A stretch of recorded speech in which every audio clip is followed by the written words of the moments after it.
오늘 함께 나눌 하나님의 말씀은 마태복음 5장 6절, 그리고 로마서 12장 1절과 2절의 말씀입니다. 말씀을 읽겠습니다. 의에 줄이고 목마른 자는 복이 있나니 그들이 배부를 것이요.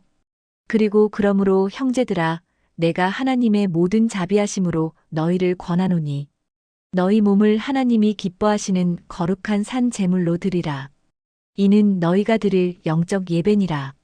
너희는 이 세대를 본받지 말고 오직 마음을 새롭게 함으로 변화를 받아 하나님의 선하시고 기뻐하시고 온전하신 뜻이 무엇인지 분별하도록 하라. 아멘. 오늘은 교회의 실천사항 중 세 번째 주제인 예배에 대해 함께 생각해 보려 합니다. 참된 예배에 목마른 교회, 하나님께서 기뻐하시는 예배 공동체가 되기를 소망하면서 우리가 어떤 예배를 드려야 하는지, 또 예배가 우리의 삶 속에서 어떤 의미를 가지는지를 나누고자 합니다. 먼저 오래된 중국의 이야기를 하나 들려드리겠습니다. 춘추 전국 시대에 편작이라는 유명한 의사가 있었습니다. 그는 너무나 뛰어난 의술로 신이라고 불릴 만큼 명성이 높았던 사람입니다. 전국시대의 여러 왕들을 치료하며 사람들의 존경을 받았고 중국 최초의 의학서로 알려진 난경의 저자이기도 했습니다. 그런데 흥미로운 점은 이 편작에게는 의사 형제가 둘 더 있었다는 사실입니다. 어느 날 위나라의 문왕이 편작을 불러 물었습니다. 그대의 세 형제 중 누가 가장 의술이 뛰어나냐? 편작은 잠시 생각하더니 이렇게 대답했습니다. 물론 제 큰형님이 가장 뛰어나십니다. 저는 그분에 비하면 부끄러울 뿐입니다. 그러자 왕은 의아했습니다. 그렇다면 왜 그대가 가장 유명한가? 편작이 대답했습니다. 제 큰형은 환자의 얼굴만 봐도 병의 근원을 알고 병이 생기기 전에 그 원인을 고칩니다. 그래서 환자는 아프지도 않고 병에 걸리지도 않으니 그 은혜를 모릅니다. 둘째 형님은 병이 막 생기려 할 때 그 징후를 보고 치료합니다. 환자들은 고맙게 여기지만 그저 평범한 일로 여깁니다. 하지만 저는 환자가 병으로 고통받고 죽음의 문턱에 이르러야 비로소 그 병을 알아차립니다. 그래서 독한 약을 쓰고 수술을 해야 하죠. 그제야 사람들은 제가 용하다고 칭찬합니다. 이 말에는 단순한 겸손이 아닌 깊은 통찰이 담겨 있습니다. 병이 커지기 전에, 아픔이 오기 전에 근본을 고치는 것이 가장 뛰어난 치료라는 것이죠. 이 이야기를 통해 오늘 우리가 나눌 예배의 의미를 생각해 봅니다. 예배는 단순히 아픈 마음을 치료받는 시간이 아니라 우리의 영혼이 병들지 않도록 예방하는 시간입니다. 하나님과의 관계가 멀어지기 전에, 우리의 마음이 세상에 물들기 전에 다시금 하나님께로 방향을 돌리는 시간입니다. 우리는 흔히 예배를 치유의 시간이라 부릅니다. 맞습니다. 예배는 우리의 상처와 고통을 어루만지고 회복시키는 시간입니다. 하지만 더 깊이 보면 예배는 그보다 먼저 예방의 시간입니다. 하나님 앞에 나아가 내 삶의 중심을 바로 세우는 시간, 다시 하나님의 작전 아래로 돌아오는 시간입니다. 성경 속 여호수아의 이야기를 떠올려 봅시다. 이스라엘 백성이 여리고성을 무너뜨릴 때 하나님은 전혀 상식적이지 않은 전술을 주셨습니다. 칼도 창도 준비하지 말고 성 주위를 돌기만 하라는 명령이었습니다. 하지만 그들은 순종했고 결국 성은 무너졌습니다. 승리 후 하나님은 명령하셨습니다. 전리품을 너희가 가지지 말고 모두 내 창고에 두어라.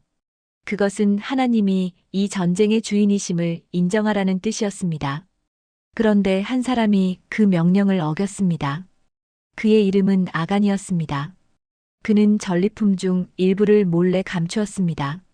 그의 마음속에는 나도 이 전쟁에 한몫했으니 이 정도는 내 몫이다라는 생각이 있었던 것입니다.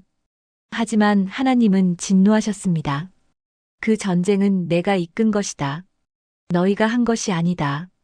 그 한 사람의 죄로 인해 온 이스라엘이 패배를 겪게 되었습니다. 이 사건은 예배의 원리를 보여줍니다.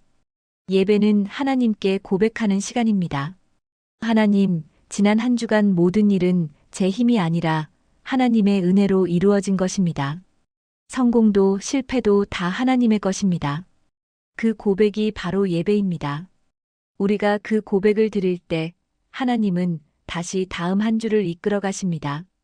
로마서 12장 1절과 2절의 말씀처럼 우리의 삶을 거룩한 산 제물로 드리는 것, 그것이 예배입니다. 헌금만 드리는 것도 1시간 앉아 있는 것도 아닙니다. 우리의 지난 시간, 우리의 결과, 우리의 감정까지 하나님께 올려드리는 것입니다. 잘된 일은 감사로, 힘든 일은 눈물로, 그 모든 것을 하나님께 맡기는 고백이 바로 살아있는 제사입니다. 세상은 말합니다. 그건 내가 한 거야. 내가 노력해서 얻은 결과지. 하지만 하나님은 말씀하십니다.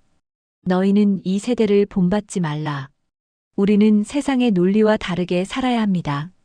하나님께 모든 것을 돌려드릴 때 하나님은 그 삶을 다시 세우시고 새롭게 하십니다. 많은 사람들은 예배를 빠지면 안 되는 의무로만 생각합니다. 그러나 예배는 단순한 참석의 문제가 아닙니다. 예배는 놓치면 안 되는 은혜의 시간입니다. 예배는 하나님이 하신 일을 기억하고 앞으로의 삶에서도 하나님이 함께 하실 것을 확신하는 믿음의 선언입니다. 한 목회자가 자녀에게 물었다고 합니다. 요즘 예배는 드리고 있니? 삶에 문제가 생길 때마다, 힘든 일이 닥칠 때마다. 부모는 아이에게 그렇게 묻습니다. 예배는 드리고 있니? 그것은 단순한 기복신앙이 아닙니다. 예배가 끊어질 때 우리의 마음은 하나님으로부터 멀어지고 세상의 소리에 흔들리기 때문입니다. 예배는 문제를 해결하는 방법이 아니라 문제를 견딜 힘을 얻는 시간입니다. 우리가 매주 예배의 자리에 나아갈 때마다 그 시간은 단지 한 시간의 종교적 행위가 아니라 하나님과의 재계약의 순간입니다. 주님, 지난 한 주간 주님이 인도하셨습니다. 또 한 주를 주님께 맡깁니다. 그 고백이 있을 때 하나님은 우리의 삶을 책임지십니다. 예배는 그래서 소중합니다.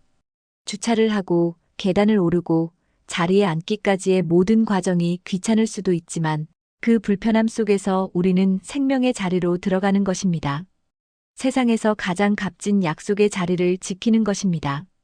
존 메가더 목사는 이렇게 말했습니다. 예배는 우리의 미래에 대한 것이다. 왜냐하면 예배는 하나님께서 우리와 함께 하셨음을 기억하는 것이기 때문이다. 참으로 깊은 말입니다. 예배는 과거를 돌아보며 감사하는 동시에 미래를 향한 믿음을 세우는 시간입니다. 하나님이 지금까지 함께 하셨으니 앞으로도 함께 하실 것을 믿는 시간입니다. 처음에 던졌던 질문을 다시 떠올려 봅시다. 예배는 치료일까요? 예방일까요? 예배는 둘 다입니다. 예배는 상한 마음을 치료하지만 동시에 앞으로 다가올 아픔을 견딜 힘을 줍니다.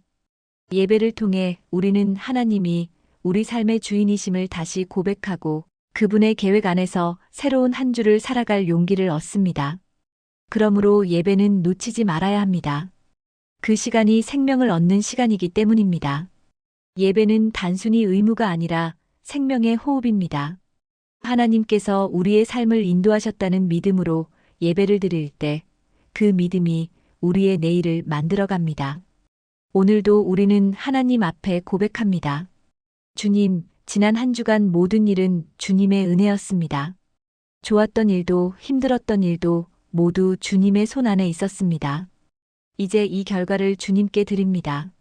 그 고백이 있을 때 하나님은 다시 우리의 삶을 새롭게 세우십니다. 예배는 우리가 하나님께 드리는 시간이 아니라 하나님께서 우리를 새롭게 만드시는 시간입니다. 예배는 우리의 약함을 드러내는 순간이 아니라 하나님의 강함을 경험하는 순간입니다. 그래서 우리는 예배를 놓치지 않습니다. 예배를 통해 살아가고 예배를 통해 세워지고 예배를 통해 다시 일어섭니다. 오늘도 하나님은 우리에게 말씀하십니다. 너희는 이 세대를 본받지 말라. 마음을 새롭게 함으로 변화를 받아라. 예배는 바로 그 변화의 시작입니다. 지금 예배를 통해 다시 주님께로 돌아가길 원합니다. 주님, 우리의 예배가 형식이 아니라 고백이 되게 하시고 매주 예배를 기다리는 목마른 마음을 허락해 주옵소서. 우리 삶의 모든 순간이 예배가 되게 하시고 우리의 예배를 통해 하나님께서 영광 받으시길 원합니다. 아멘. 오늘 하루도 은혜에 목마른 마음으로 살아가시길 바랍니다. 구독과 좋아요는 저에게 은은한 위로가 됩니다.